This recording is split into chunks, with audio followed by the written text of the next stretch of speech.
अस्सलाम वालेकुम व्यूअर्स, कैसे हैं आप? उम्मीद है सब खैरियत से होंगे। तो आप बताएं कि औरत को क्यों बनाया गया है? दसो हाँ जरा, हुणे तुहाडी मैंटैलिटी तो पता लग जाएगा।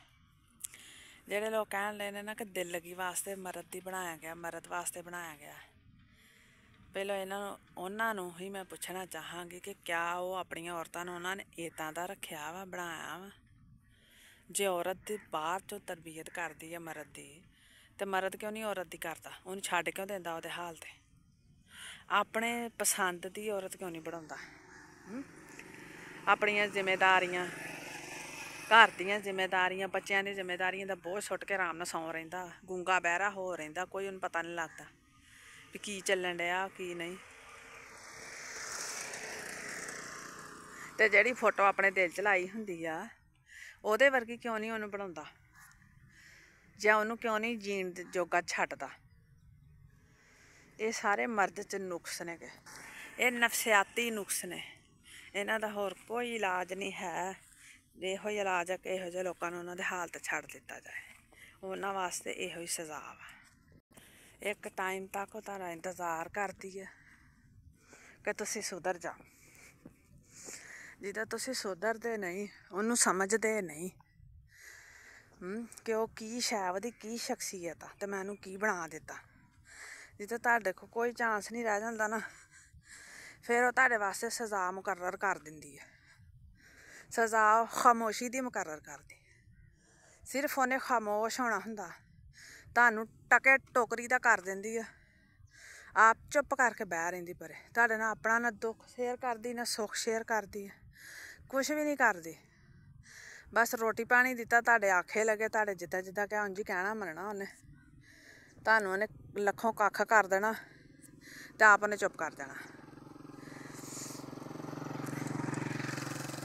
उस तो मगरों फिर तुसीं सोचण डै पैंदे जे ये की बन गया, अगे तो होर तरह दी सी, सानूं तो हुण पुरानी बुढ़ी चाहिदी है। ते पुरानी बुढ़ी दा जदों ख्याल आंदा फिर तुसीं इधर उधर हत्थ हुत्थ मारदे जे, उन्नी देर तक उन्हें तुहाडी सज़ा मुकर्रर कर ली हुंदी है। जे किते लचक रह गई होवे ते ओह पिछां मुड़ आउंदी है, जे लचक ना रही होवे तो फिर भुल जाओ, रवेगी तुहाडे नाल ही, वो फिर सज़ा बन के रहेगी, तुहाडी सज़ा हो जाएगी। सज़ा चाहुंदे जे जां जज़ा चाहुंदे जे, तुसीं फैसला करना। ते जे तुहाडे समझदे जे कि तुसीं कोई लचक छड्डी आ ते पिछां मुड़ जाओ, शायद ओह भी मुड़ आवे। जे ना मुड़ी तो फिर तुहाडी सज़ा मुकर्रर हो गई, बस अल्लाह अल्लाह खैर सल्ला। एक सज़ा जिहड़ी रब दिंदा, एक सज़ा जिहड़ी औरत दिंदी है।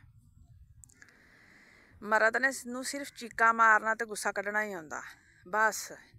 तीजा हथियार उन्हें ओह वरतना हुंदा जिहड़ा रात नूं आ जाना हुंदा, बस। होर ओहदे कोल कोई हथियार नहीं हुंदा। हथियार हुंदा ते औरत कोल, जेहड़ा चुप करके तुहाडे दिमाग ते, तुहाडे दिल ते, तुहाडी नफसियात ते अटैक करदी, ते उस दे नालों खतरनाक हथियार कोई नहीं हुंदा। ते जेहड़ा सुनन डिया जां ते पिछां मुड़ जाओ, ते जां फिर जेहड़ी सज़ा चलन डी उहनूं एक्सैप्ट कर लो, तुहाडे अपने कर्मां दी सज़ा। अल्लाह ताला ये सारिਆਂ दी सज़ा तो बचावे। अल्लाह जाने इत्थे किन्ने ओह लोग पे जिन्हां दी सज़ावां मुकर्रर हो गईयां सी, जां जेहड़े वापस आ गए सी ते उस सज़ा तो बच गए सी। कोई नहीं जानदा भी इत्थे किन्ने दिल ऐसे पे जिन्हां दिलां विच कोई होर वसदा सी, जेहड़ा कि ओहदी सुणदा सी, ओहदे लागे बिठा के ओहदे दुख सुख करदा सी, ओहदी बकवास भी सुणदा सी। अपना ख्याल रखेओ ते अपनी राय दा जरूर इजहार करेओ। अल्लाह हाफिज़।